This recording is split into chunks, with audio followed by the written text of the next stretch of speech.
Welcome back to the conversation. Ohio Voices, igniting ideas and inspiring change. And Rachel, I'm so glad we're together here. I hate to be punny, but I think we're taking this conversation to new heights. We just did. I think in the simulator. We did. It was amazing. And so grateful to be out here. And we are joined with Ted Angel. Ted, you're the Executive Director here at the National Advanced Air Mobility Center for Achievement and Leadership and Excellence.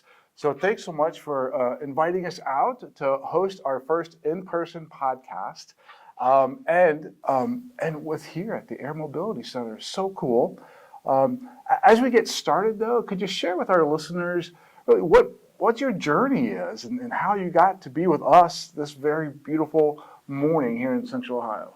Yeah, well, first, thank you for having me and giving me the opportunity to be a part of your first video podcast.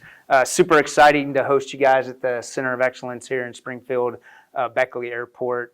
My journey started many years ago with the United States Air Force. I spent 27 and a half years in the United States Air Force supporting aircraft pilots doing safety type gear work that they utilize to survive flying in and out of airplanes. Post-retirement, I was really nervous about what life would look like, spending your whole adult life in the military, what success looked like. And I was able to get into economic development locally here through Jobs Ohio, which landed me in this advanced air mobility spectrum that you guys got to witness today and be a part of. And then eventually all the work and being done across the state, I was fortunate enough to be asked to become the first executive director here at the center, and I couldn't be happier. Outstanding. And I'm kind of curious with this air mobility, are you a part of Drive Ohio, Fly Ohio, or are you just a standalone with your Center of Excellence? That's a great question. We're key partners with all of those entities that you just mentioned, so I don't personally work under Drive Ohio or underneath the Ohio Department of Transportation. We are our own organization. We are a nonprofit organization that partners closely with ODOT and Drive Ohio and all of the state entities that are focused on ensuring that Ohio continues to lead in this spectrum. Excellent. Well, John and I have learned an awful lot today. Yeah. And for our listening audience, we'd like to expand everyone's vocabulary a little bit. So I'm hoping that you'll humor me by talking to me and John as well, like we're 5 years old, by explaining some important terminology. So we'll do this as sort of like a rapid fire. I'll give you a concept or a term, and you explain it in layman's terms so our listening audience can understand. Absolutely. So you good with that? Yes, acronym soup is what we live by. Exactly. That's the same in education. Yes. All right, so the first is advanced air mobility. Sure. So advanced air mobility has changed over the course of the years. When we originally defined advanced air mobility, it was encompassing all advanced air mobility, so unmanned aerial system aircraft, so think drones, think this new electric vertical takeoff and landing industry that you hear about, these air taxis, the Jetsons, for those of us that watched that cartoon growing up. It's coming to life finally. Those were all encompassed together. Really today when we talk about advanced air mobility, it's talking about that electric vertical takeoff and landing, air taxis, cargo delivery, those type of larger aircraft in advanced air mobility. Expand our understanding of a vertiport. Great question. I will dive as deep as I can, which is very small. That terminology has changed over the course of the years as the FAA started to put time and effort into standing up the engineering brief, the 105 engineering brief that was just released a few months ago. A vertiport is basically like a helicopter pad that's raised, and it's built to a new standard to allow these electric aircraft to land with powered lift, which is the new industry term for this industry.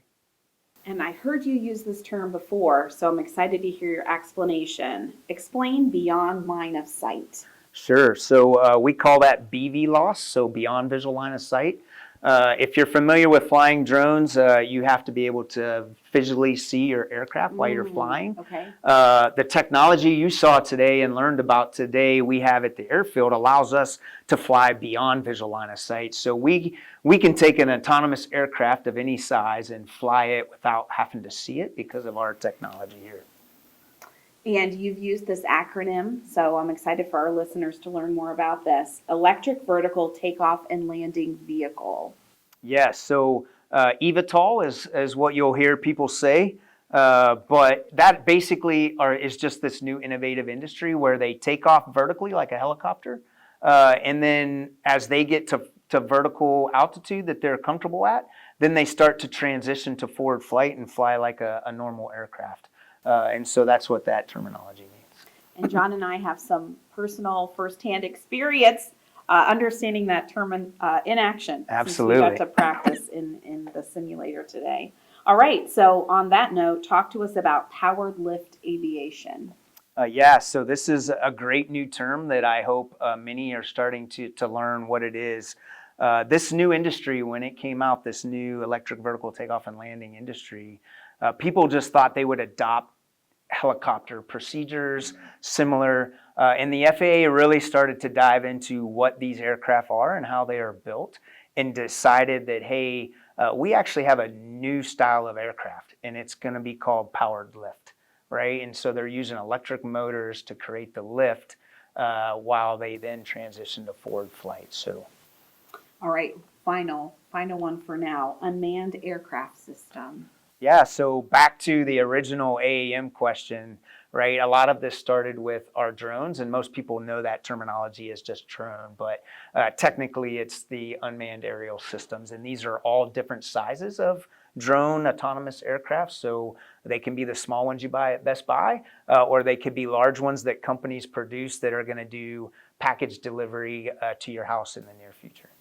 You mentioned the connection back to the Jetsons and growing up, not to age myself, but growing up in a time where I was quite a fan of the Jetsons and never thought that, sort of Rosie would come true. We know the role robots play. And now to see this notion of flying cars, it's kind of mind-boggling, but so important for us to keep up with the trends. So I appreciate you helping us unpack those terms a little bit. Absolutely. Ted, I'm going to ask you here in just a minute about the significance of air mobility in Ohio. There's historically, but you mentioned for the UAS, unmanned aircraft systems, you spoke in drone size, right? What we, as most consumers, would buy from a Best Buy or something, and we've seen under the Christmas tree. But when we talked about this vertical takeoff and landing vehicle, where we're using an air taxi, can you give our listeners kind of paint them a picture of the size of this vehicle? Sure. So it's very unique because they're all the companies are building at different sizes, right? Beta Technology, who has a presence here locally at our airfield, their aircraft is basically a 50 by 50 wingspan in length, where others are more compared to like a small Cessna or a small Sierra type aircraft that you would see in general aviation flying. And so they're a lot larger than I think people expect when they see them in person, but they're a lot smaller than your standard airliners or other aircraft. So imagine maybe a Ford F-150. Yes. That kind of size, that length, but put propellers and some joysticks and take that bad boy off and get some air flight, right? Yeah. That about right So for that's that's a good cut. They're probably a slightly bigger than an F-150. Maybe if you get some of those larger big trucks that people buy for moving farm equipment and things like that, deuce and a halves and some of those type of aircraft. Or automobiles would probably be a little more to scale. But it's not huge. No. Right? No. It's not you mentioned like a Cessna, but it's about that size, but manageable, that we're going to be able to see this vehicle in the air in our cities. And the first city, I think, that Joby is going to be piloting this, pardon the pun, but Dubai? Yes. Does that sound right? Yeah. Yeah, and I don't want to speak for Joby in their plan to unleash their aircraft, but obviously they're very interested in Dubai and the UAE based off of the innovation and the regulations and control of regulations to be able to fly those aircraft a little bit sooner than maybe we will be able to here locally in the U.S. I love it. All right, I'm going to bring us back to our Ohio roots. Sure. So air mobility in the state of Ohio, here in the Dayton, Springfield area. Why did the Center for Excellence choose this particular area? Sure, that's a phenomenal question, and one it's easy to answer because we're a short 12 miles from where the Wright brothers flew the first powered aircraft, right? So that's an exciting time. That's the initial stage, right? First phase of flight. We're really close to Wright-Patterson Air Force Base and the Air Force Research Lab, which arguably with help from NASA Glenn played a huge part in the second revolution of flight, the jet engine world, right? That changed our lives and our ability to travel. And so it just made sense to partner again with our Wright-Patterson, our Air Force Research Lab team to have that third revolution of flight, electric flight, also happen right here locally in the area. Man, so exciting. And I think about really our students that are in elementary school right now, and our students that are in the middle grades, how this is a viable occupation for them upon graduation of high school and maybe an additional degree. But just this it's Jetsons coming to reality, right? It's just so cool. Well, to your point, John, I'm curious, Ted, what your vision for advanced air mobility is when you think about unmanned aircraft systems. So talk to us about that. What do you see in the future? Sure. Well, selfishly here at the NAAMCE, I want to continue to attract, retain, and expand our capabilities. And I want to attract more companies like the Jobys and the Betas and the Archers and any others that are out there in this line of business. Show them that Ohio is a place they want to be because of our strength in manufacturing, our supply chain, and our ability to adapt and be innovative with them as they're expanding and growing their own industry, right? Most of these are all startup companies, right? And so bringing them to fruition to be a part of that is absolutely exciting to me, to see something that's a prototype then become certified and then sold and see it flying around our communities every day. Is just exciting, and that's why I want to be a part of it, and where I see Ohio playing a critical role as this industry unfolds. Well, as we begin to wrap up our conversation, it behooves me to ask a question that connects to a passion of mine, and that's disciplinary literacy. And in that perspective, in literacy work, we think about how can you best apprentice students into the kinds of thinking within a discipline that you would find in the field, while giving students time in the classroom to really explore that work in a classroom setting. And so I'm curious to hear from you what you see around the future of aviation jobs and what needs to happen in schools so that educators can better prepare students to fill these roles that we have learned about today are really going to be sort of at the cutting edge and sort of front line of new jobs. That are coming down the pike for those very elementary students, right, who probably right now can't envision what that job possibility might be one day. So talk to us about what schools, what educators specifically could do to situate students to be in a position to be thinking about career in this aviation path. Sure. I think the first thing I always try to talk to educators about is to not be afraid to expose yourself to this new technology, right? So being open-minded that this is happening, it's not gonna happen, it is happening. These aircraft are here, they're flying, they're testing, they're getting certified, and we're gonna see them, right? And so find ways educationally that you can adapt how you are teaching and exposing your students to something new, right? I know we have to stick to curriculum and we have to do certain things in the education world, but I always try to encourage folks to not be afraid to think outside the box, to say, how could I adjust my curriculum to still accomplish what my goal is, but maybe add a notch or two to it so that people have exposure at an earlier age. I think I told the group earlier, right? I love to talk to fourth graders because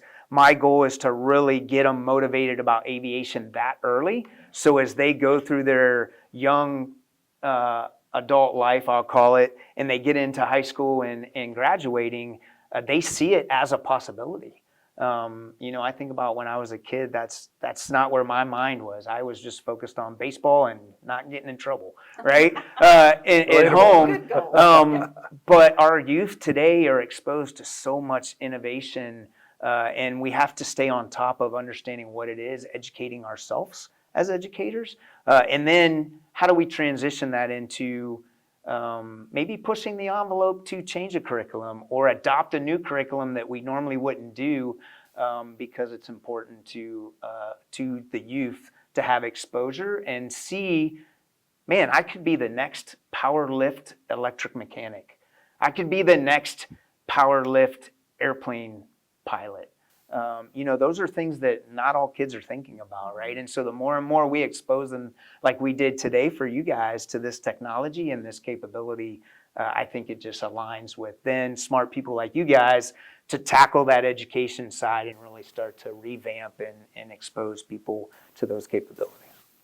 Yeah, to your point, I think that when John and I are participating in this podcast and learning about different organizations or entities that have an impact on our educational frameworks, we both often think, first of all, did we choose the right career path? Like, what if we missed out on? That's right, because this is cool. Amazing stuff. Yeah, Right. yeah. What have we missed out on? But also thinking about in what ways can we best share this information and get it out, and even getting students to understand what Joby and the other entities are, sort of what they offer, and the ways that this work is really going to impact career paths down the road is so important. Yeah, absolutely. And we're continuing to grow that knowledge.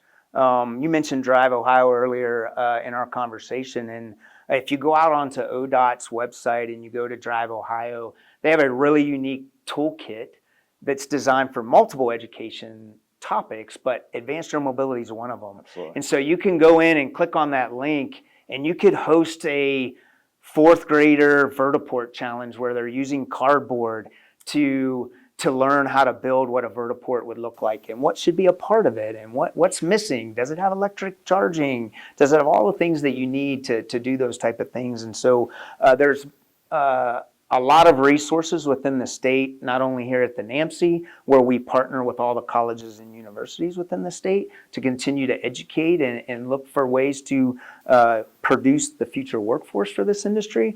But at the lower levels of education, those toolkits with ODOT and things like that are right at the fingertips for people to go ahead and at least start to expose a little bit and not have to create it all themselves, right? And then you do it once, and then you use your creative minds to then grow it and build it and turn it into what you need it to. Well, Ted, John and I are so thankful for the time you made for us today, the tour of the facility, learning some of the ins and outs. That was new learning. I know I'll speak for myself in large part for me. Obviously, visiting a vertiport was incredible to see and think about what that might look like in the future, and then our experience at Joby and being able to fly and earn a badge Nice. for flying the simulator was, I'll say, once in a lifetime at this point. I would agree with that. I would was absolutely agree. recently in New York City and recently saw the Statue of Liberty and never imagined that I would simulate my own flight around her. So that was pretty incredible. So we are so thankful for the time that you shared with us and the learning that we were able to engage in. For John, this is Rachel. Keep curious and stick with the conversation.